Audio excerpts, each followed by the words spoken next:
तो ये हमारा जी क्वेश्चन है जी, इन्वेस्टमेंट अप्रेजल का A2 अकाउंटिंग में इन्वेस्टमेंट अप्रेजल का टॉपिक है।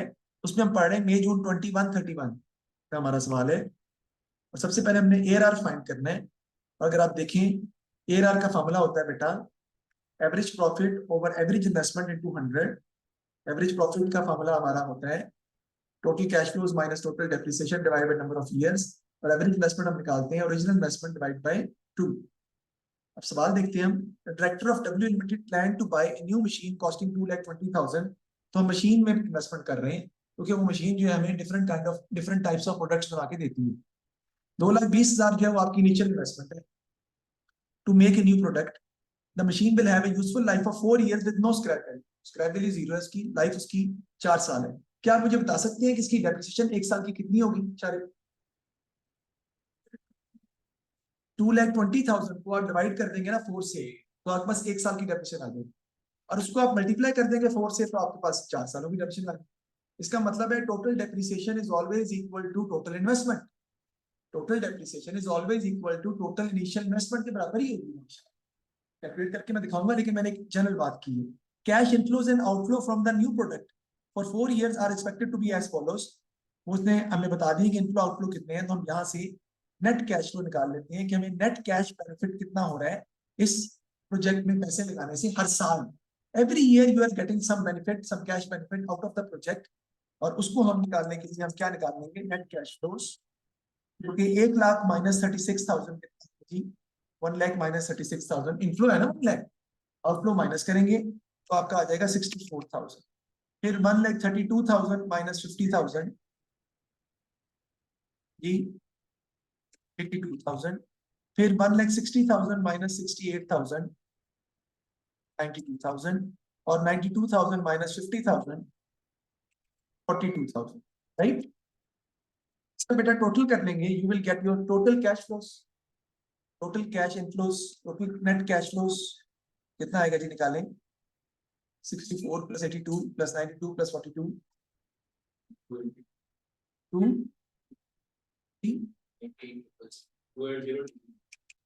280,000 2,80,000 आपका ये निकल आएगा।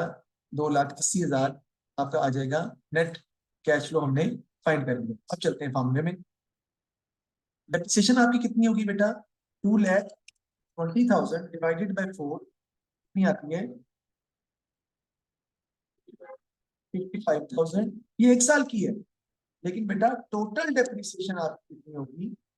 55,000 again multiplied by 4, so that is equal to 20,000 ही बनेगा हर साल जो हो रही है। क्योंकि हमने फॉर्मूला जो यूज करना है ना, वो हमने यही करना है ना टोटल डेप्रिसिएशन के हिसाब से। तो क्या बनेगा आपका? देखिए एवरेज प्रॉफिट हम कैसे निकालेंगे? टोटल कैश फ्लोज, मैं देखिए आपके सामने निकाल रहा हूँ। टोटल कैश फ्लोज आपके कितने हैं? आपने निकाले हैं 2,80,000 minus total depreciation 2,20,000 divided by 4। Number of years 4 है ना, तो आपके पास एवरेज प्रॉफिट आ गया। Depreciation is a non cash expense. अगर आप सिंपल कैश फ्लोज निकाल रहे हैं तो आपको डेप्रिसिएशन माइनस करने की जरूरत नहीं है, लेकिन जब आप प्रॉफिट निकाल रहे हैं तो आपको डेप्रिसिएशन माइनस करनी पड़ेगी, क्योंकि प्रॉफिट एक नॉन कैश एक्सपेंस है, लेकिन डेप्रिसिएशन प्रॉफिट निकालते वक्त माइनस होता है। जी कितना आएगा? 15,000। एवरेज इन्वेस्टमेंट आपकी कितनी आ जाएगी बेटा? ओरिजिनल इन्वेस्टमेंट डिवाइडेड बाय 2, तो वो क्या है? 2,20,000 डिवाइडेड बाय 2 हम कर देंगे, तो आपके पास एवरेज इन्वेस्टमेंट आ जाएगी कितनी? 1,10,000। अभी बताता हूँ इसके बारे में। एरर आपका कितना निकलेगा बेटा? 15,000 डिवाइडेड बाय 1,10,000 मल्टीप्लाइड बाय 100, तो आपके पास परसेंटेज आ जाएगी इसकी। कितनी आती है?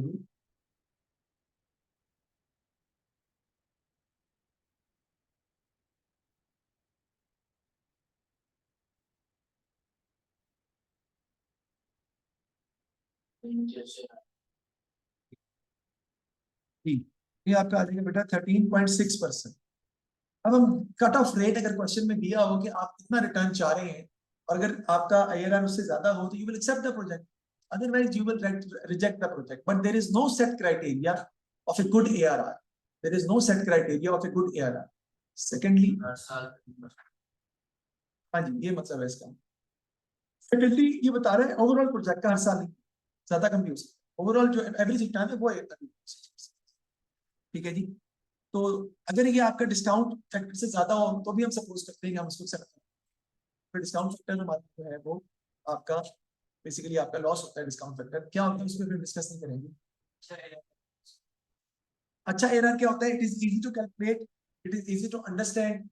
ठीक है जी। It takes into account profit into consideration, इसके एडवांटेज है बेसिकली, लेकिन इसके ड्रॉबैक्स ज्यादा हैं, right? Because cash flows, sorry, profit, profit is not, is a subjective figure, it is based on profit, it's not based on cash.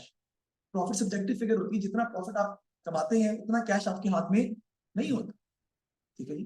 तो it does not give accurate results, तो accurate result नहीं देता है। दूसरा है कि इसका set of कोई सेट क्राइटेरिया नहीं है कि इतना आपका होगा एरर तो अच्छा है, इतना होगा तो वो बुरा है, वो हमारे पास कोई क्राइटेरिया अवेलेबल, कोई यार्डस्टिक नहीं यूज होता है, यूज होता है। ठीक है जी। तो यार्डस्टिक कोई नहीं है। दूसरा ये टाइम वैल्यू ऑफ मनी को इग्नोर करता है। ठीक है, वो क्या होती है वो बात है, उसको हम डिस्कस करेंगे कि टाइम वैल्यू ऑफ मनी हमारी क्या होती है। नेक्स्ट चलते हैं, नेक्स्ट आपका आता है कौन सा मेथड है, वो पे बैक पीरियड।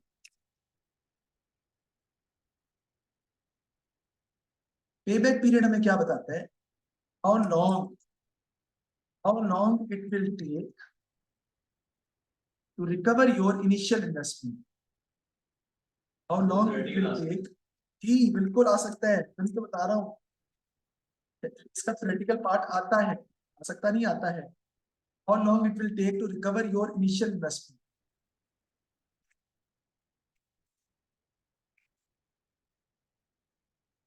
कितना टाइम लगेगा इनिशियल इन्वेस्टमेंट को प्रोजेक्ट को वापस दे देगा? प्रोजेक्ट में पैसे लगाए थे, तो कितने टाइम पीरियड में प्रोजेक्ट आपको अपनी आपकी इनिशियल इन्वेस्टमेंट वापस कर देगा? ये भी कह सकते हैं आप, it is the break even point in terms of time.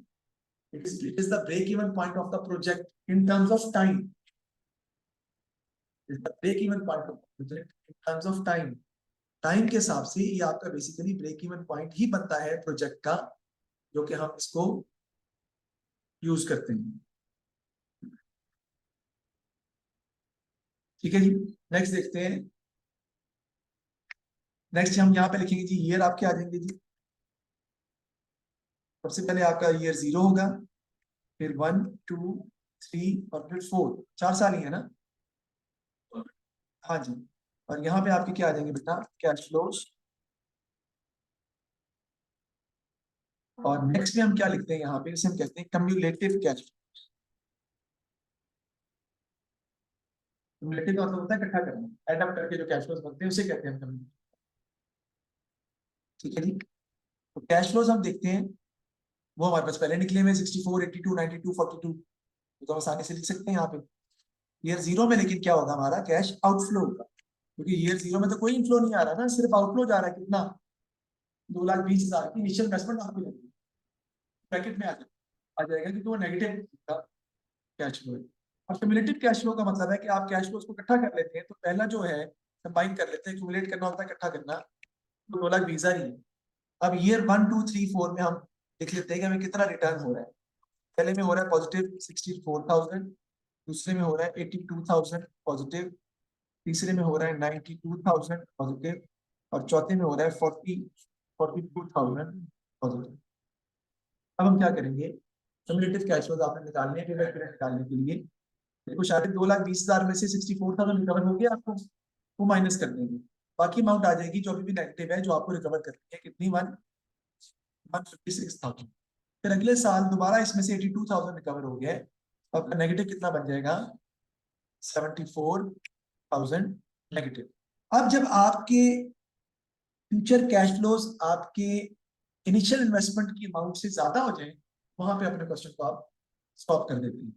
ठीक है जी। ज्यादा हो गए ना, इसका मतलब है हम कैसे इसको रिकॉर्ड करेंगे कि 2 साल तो पूरे लगे हैं आप, सही है ना?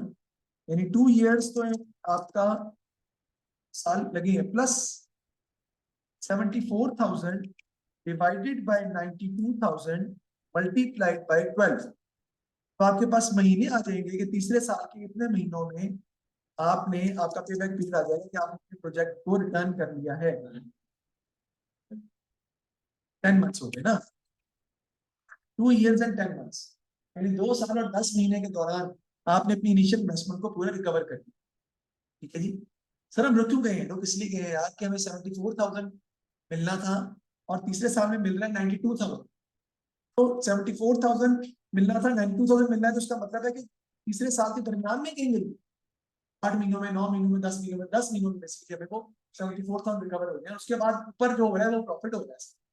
तो 2 years and 10 months में आप अपनी इनिशियल इन्वेस्टमेंट बेसिकली रिकवर कर लेते हैं, पे बैक हो गई है। इसी को पे बैक पीरियड हम कहते हैं कि आपने अपनी इनिशियल इन्वेस्टमेंट को दोबारा जो है वो अपने पास, आपके पास दोबारा आ गई है, तो पैसे आपको रिकवर हो गए हैं प्रोजेक्ट में से। अब इसके जो है पॉजिटिव पॉइंट्स ये हैं कि if the business is facing liquidity problem, तो it should use pay back period in the first instance, because it tells that how quickly you are able to recover your initial investment. तो अगर liquidity problem है, cash flow issue है, payback period आपको बता देता है। ठीक है जी।